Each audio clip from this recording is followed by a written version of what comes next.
Hi everyone, my name is Heather and I'm the person behind happypuppytruffles, and today I wanted to share you guys some more stuff about what it's like to live in Japan. And so I thought today that it'd be fun because I know a few people were asking because of the season to just know a little bit more about what Japanese summer festivals are like.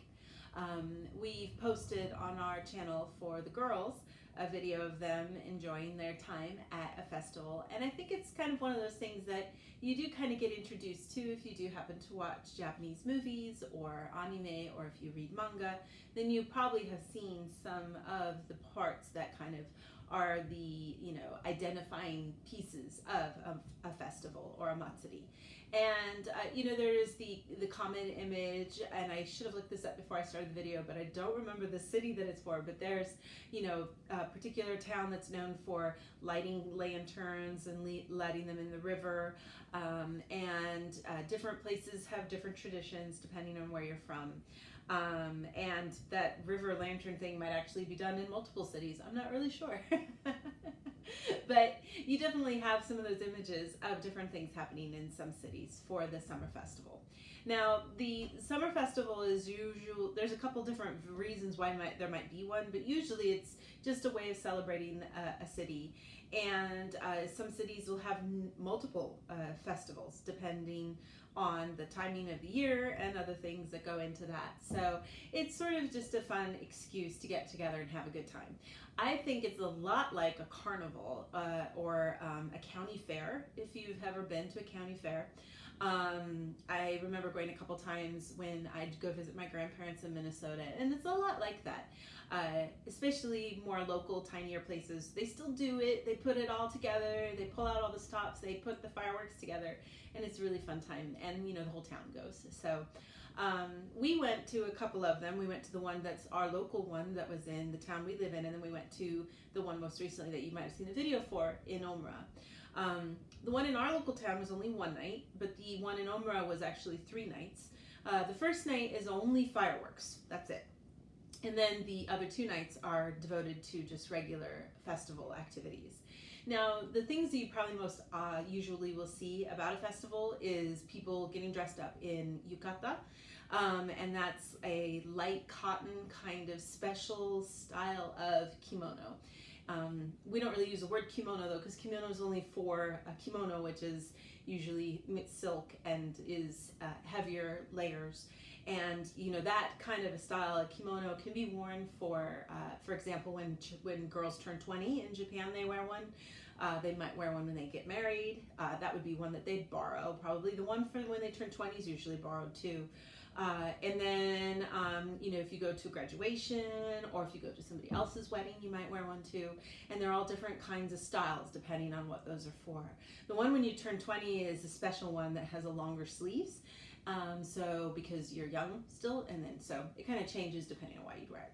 And then you also see little kids and little girls dressing up in a kimono for the Shichigo-san celebration, which is 7, 5, 3. So when children are 7, 5, or 3, they dress up. And usually 3 and 7 is devoted to girls, and 5 is for boys. And they get dressed up in a kimono. There's a boy style version of it too. And then they usually will go to a shrine to be part of a sort of like blessing ceremony where the monk there or whatever would do a special kind of ceremony to give you good luck. But that's a whole different thing to talk about. But that's other times when you see kids especially dressed up. So everybody wears these yukata, and that's for the girls. And a lot of times you'll see sometimes the boys wearing a yukata too. Or if they want to be more casual, they might wear something called jinbei, which is sort of like a summer style pajama almost, but more like room wear, where you just kind of wear it home to relax in. But the yukata is very pretty. It's a very big fun thing for people to buy, especially for young girls. The really small children version is very frilly sometimes. It even has like a skirt to it depending on the style. And then as girls get older, they get more of just a traditional style yukata. And there's usually use wear a tank top or something underneath, or you can buy special fancy undergarments to wear, which are way expensive and you wouldn't want to bother with that. But you just wear something light underneath, and then you wear it like a kind of like a robe. And then you tie a special string around once right at your waist, and another just under as a higher leg place positioning to keep everything in line. And then you wrap a obi, or a really wide belt, around. And usually you put that around a couple times, and then there's a little fancy way that you tie it off. And when I got Audrey dressed up, we had bought her a set of yukata a couple years ago that came with an obi that you tie. So I made sure to study repeatedly on YouTube videos to make sure I knew how to do it right, because I didn't want to embarrass her. But you can also buy preset kinds of obi, so they're really easy. I mean, literally you wrap it and snap it or Velcro it and you're done. And then the ribbon itself is always full and starched and looks really nice. With Audrey's one, you have to be kind of careful if you've been walking around too long, if it's too hot, or if you've sat down for a while and you smushed against a wall, it gets a little flat. So you need somebody to help poof out your ribbon for you when you're walking. But so that's kind of a thing you guys might see from stuff, and it's like I said, it's a pretty fun thing for people to buy. Used to be that it was really expensive to get one, but things have gotten a little bit more reasonable. There's different options usually. I can't remember exactly how much we paid for Audrey's. I want to say between $50 and $80 maybe. Maybe it wasn't even that cheap. No, I think it was. And then usually if you just go to the regular department stores, they're like $100 to $200 to $300 or $400 depending on what you get. If you get the pre-folded obi, then it's going to be even more expensive. So it just depends on the style and what you want to get. And then you can waste even more money on accessories, the pretty little hairpins that they wear, the fancy little bags that they have. They just little tiny bags that are just the perfect size for, your mirror and maybe some lip gloss or something. There's special little kind of hair clips that you put specifically on the obi as a decoration that sometimes have a little bell or some charm on them. Those are also, another $20, $30 a piece depending on where you get them. So when I saw the hair ribbons for Audrey's, I was like, wow, these are way too expensive, and I just couldn't find one that matched the colors of her yukata. So I made mine for her. I just bought some fake flowers at the 100 Yen store, and we made it. So it turned out pretty good, I thought. So she had fun getting dressed up. You'd usually also wear geta sandals, which are those wood sandals that you see.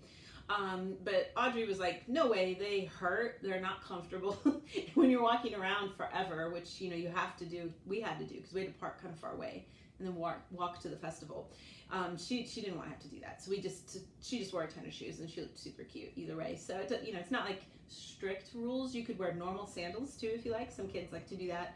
Little girls especially will do that. They don't want to wear the geta because that's too hard to walk in. So they'll just get cute little sandals that they'll wear instead.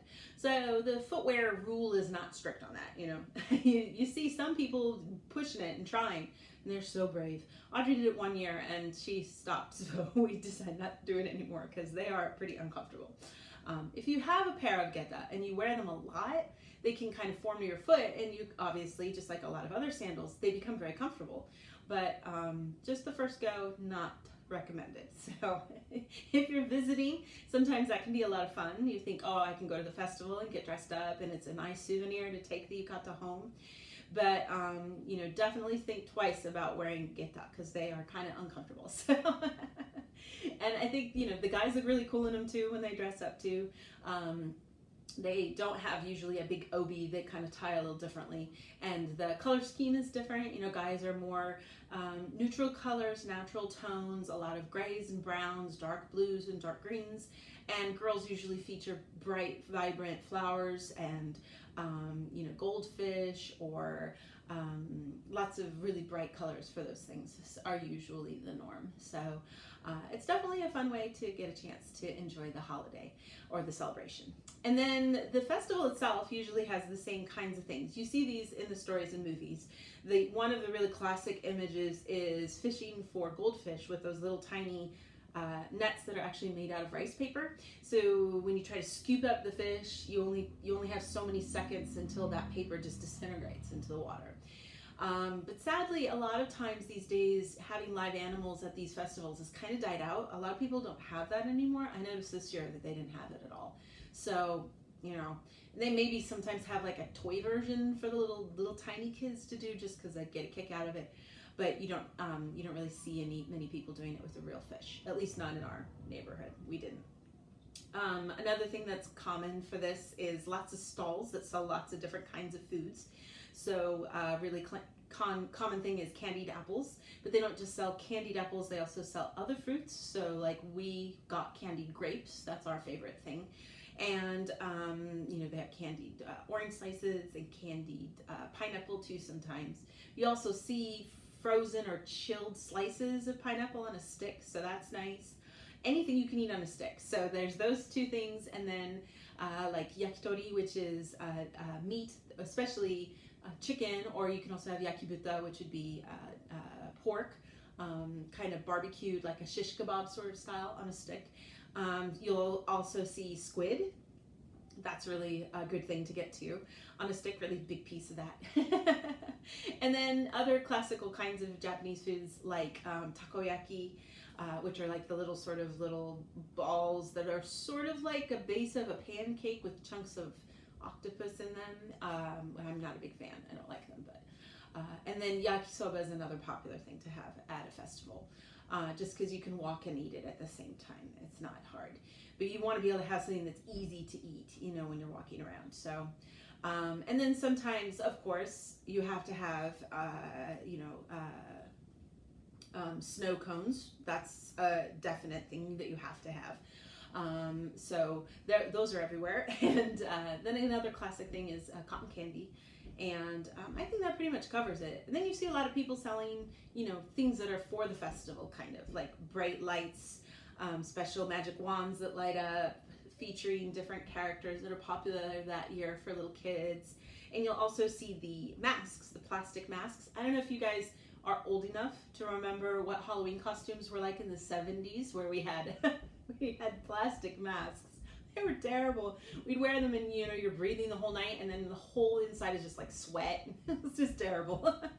But they sell these, and they feature all the different popular characters for that year. And they're expensive. They're like between $10 and $20 depending on what you get. So we'd always buy a mask at the store first and then go to the festival, so we didn't get tricked into buying those because they're really overpriced. And then sometimes you'll see like the little, you know, lots of really pretty balloons and, balloon dogs, you know, that kind of walk around with little accordion feet and stuff. Those are popular. And this year, like Audrey's, there was a lot of these like novelty drinks, you know, that light up and sparkle, or they have a really unique container or something. So it's just a fun, you know, time. A lot of times people like to go towards the evening when all those bright light up things become a lot more fun because it's dark. So, and it's just a good time, you know, I think. Lately, as with a lot of things in Japan, things have stopped becoming fun and are just becoming more about making money for people. It's the same kind of thing with lucky bags at the end of the new year too. It used to be that a lucky bag or a fukubukuro would actually have goods from the store that they didn't sell that whole year, and you'd get really lucky because everything in it was worth a lot more than what you were paying for. But these days now they make special items to put in the lucky bags. So what you're getting is kind of cheap versions of everything anyway, and it's you pay for it and it's kind of just junk. And the same kind of thing happens with some parts of the festival. I don't want to start any rumors or anything, but sometimes some of these stands are run by, you know, gang people and mobsters, and, you know, they're just there about trying to rip you off and make money. So one of the other places that they do have is like a lottery kind of thing, where you buy a ticket and then you open up a paper and they'll tell you the number of the prize you won. And depending on the tier of the number that you got, you'd get anything as lame as a postcard with a cute design on it to a brand new PlayStation, right? No, nobody wins that. One time a YouTuber actually got on, and he went and he bought like $500 worth of all, I think he like wiped them out. He bought all of the tickets. And then he recorded himself opening them all, and there was no winner. So he almost, you know, got in trouble because you don't want to mess with the people that run those places. They'll hunt you down. So you got to be careful not not to do that. But so that part, you know, especially in the big cities, there's a lot of that. In our local place, our town is too small to have any gang members, so that's not a problem. But, and I mean, you know, Yakuza kind of people, those are people that do exist. So that is something to look for. But so that's kind of the backside of the whole thing that you didn't probably know about, the hidden secrets of the festivals, right? And some towns now, they all have like their signature thing that they do. For example, Omura has that big lantern pyramid that they put right in front of the Omura station. And then Nagasaki has a series of 7 different things that they do, and they rotate every year of what they're going to do. And one year is a really cool dragon dance, because we have a lot of influence from China and stuff here in Nagasaki. So depending on the city that you're in, they have those kinds of unique things that they do, where they get together and do these great performances that usually, you know, are kind of almost like a parade or something that you follow through the streets of the town, and it winds up at the center at the festival to do its final presentation. So it's very loud. You have to be ready for all the noise. There's lots of people snapping kind of fireworks here and there. There's a lot of noise and whistles from the music and the drums beating. It could be a great place to showcase local musical talent. People will perform sometimes on side stages. Audrey and Kay got asked to perform at the one in our town, but we were like, that's okay. So the girls weren't that excited about it. They were like, I think they were kind of, it was more like they were a little embarrassed and worried because like all their friends would be there. I think if we went to a place where they didn't know everybody in town, they might be a little more excited to try. But a little hard when your whole school is like in the audience. That kind of makes it hard. So, but so I probably gave you guys way too much information, and I might have completely forgotten something that's so important, and I'm going to be like kicking myself later going, why didn't you talk about that, Heather? That would have been a lot smarter. So if you guys have questions, leave them in the comment section below, and I will do my best to answer them and let you guys know anything that I can to tell you more details about stuff. But yeah, that's kind of what a festival is in Japan. And they're not just in the summertime. We do have a lot of them in the summer, but then there's, you know, fall festivals, spring festivals, winter festivals. So it's always the same kind of thing though. Basically, people get dressed up and go and have a good time. So, but yeah, I'd love to hear from you guys if you've ever had a chance to go to any. I know like I said, the county fair that I went to as a kid, we'd always have, you know, potato sack races, and you know, toss the ring to see if it lands on the stick to win a prize, and you know, kinds of fun things like that. And they'd always have food, and you know, battles between everybody for who has the best, you know, apple pie and stuff. You know, that part was always fun. I don't know if people still do that so much anymore, but it was a big fun memory I had when I was a kid, because we didn't usually get there in time for it, I think was the problem, because we went a little later in summer or something, but we weren't there long enough. It was great when we went though, a lot of fun. So I'd love to hear what you guys have to say. Leave comments and questions, and I'll have some more things to share with you guys in the days to come. Thanks so much for watching. Bye.